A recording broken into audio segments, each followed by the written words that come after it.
What area of the team would you say should be the front office's main focus this offseason? This is straight from the Discord for the diehards. Shout out M. Fitzgerald. M. Fitzgerald. What area of the team would you say should be the front office's main focus this offseason? Juan Soto. Yeah, right. Should be. Really. Yeah. My thing is not, it's not an area. Like, we know that the bullpen is flawed. We know that the rotation could use another arm. We know that the offense could use another big bat. To me, it's not an area of the team that needs to be improved necessarily, or should be their focus of the offseason. Their focus this offseason should be finding a superstar.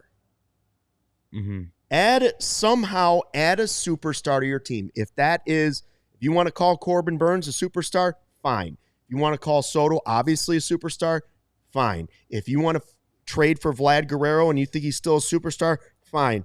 Get a superstar and put him on this roster.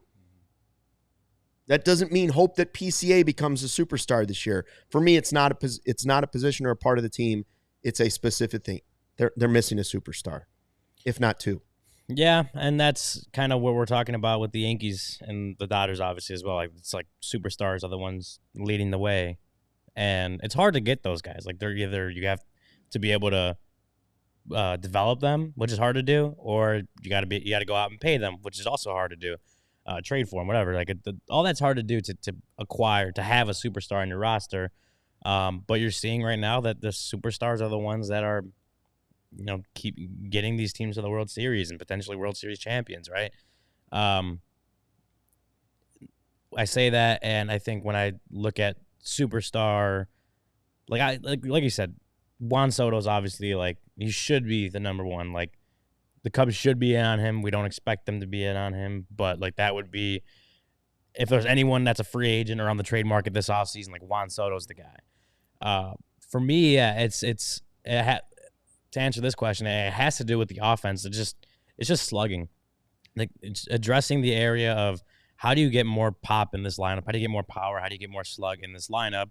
That's something that this team just hasn't had consistently enough over the last 2 years, as they're close, right? They're not there yet. They're not in the playoffs. I think they're closer than maybe a lot of people will give them credit for.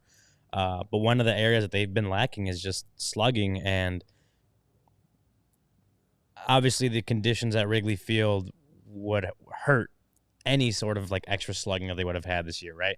Mm-hmm. You can't predict a season. You can't predict baseball in general. It's hard to, but with weather or whatever, like, you can't sit there and be like, we got to build a lineup that can counteract win, because it could be completely different at Wrigley Field next year. So you got to just kind of go on what you have or what you already know about your lineup. And one thing we know about this lineup is that it doesn't have enough slug.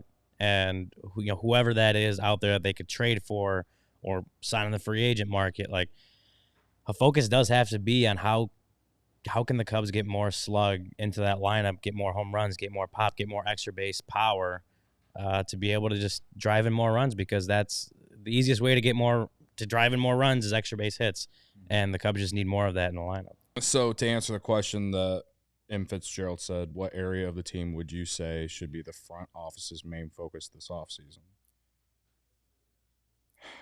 For me, it's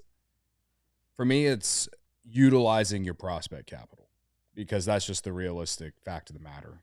Because I have no faith that they're going to go sign Juan Soto like Luke is going to keep pushing just for the sake of content for the next 2 months. And you have 8 top 100 prospects, and as me and Brendan talked about basically for an hour and a half on, Thursday night, we put it out Friday, this front office, as great as, or as much as I believe in their scouting and player development and everything, they've been too slow. Whether they're doing it right or not, we don't know, because we haven't seen enough of it play out. PCA seems like a bright young player we should be excited about. Michael Busch seems like a bright young player we should be excited about, right? However, you've been dangling your prospects to us for about 2 years, and now you got 8 top 100 prospects and a bunch of them in Iowa, and you got a bunch of guys under contract. I don't know how half of them are going to be able to play for the Chicago Cubs anytime soon. So, you want a superstar? You want to bring in a guy? Then use your prospect capital. There's whether it's Vladimir Guerrero Jr. or a guy that we haven't even talked about, man, you have plenty of prospect capital to go get a superstar via trade. And just the fact of the matter is that you don't have many spots for a lot of these guys, man. So I'm not sitting here saying who you should trade. I'm not sitting here saying that you have to trade them all. I'm saying utilize it, because we're entering 2025 as we sit here right now on October 21st, basically with the same questions entering that season. Now, the offseason hasn't even begun yet, but right now as we sit here, it's like the same questions that we had entering this year. Like Michael Cerami told me and Ryan on Monday, 2024 was a waste. So utilize your prospect capital and bring in the big player, whether it's a pitcher, whether it's a hitter, whatever. You have plenty of it. We all silly like the mayor.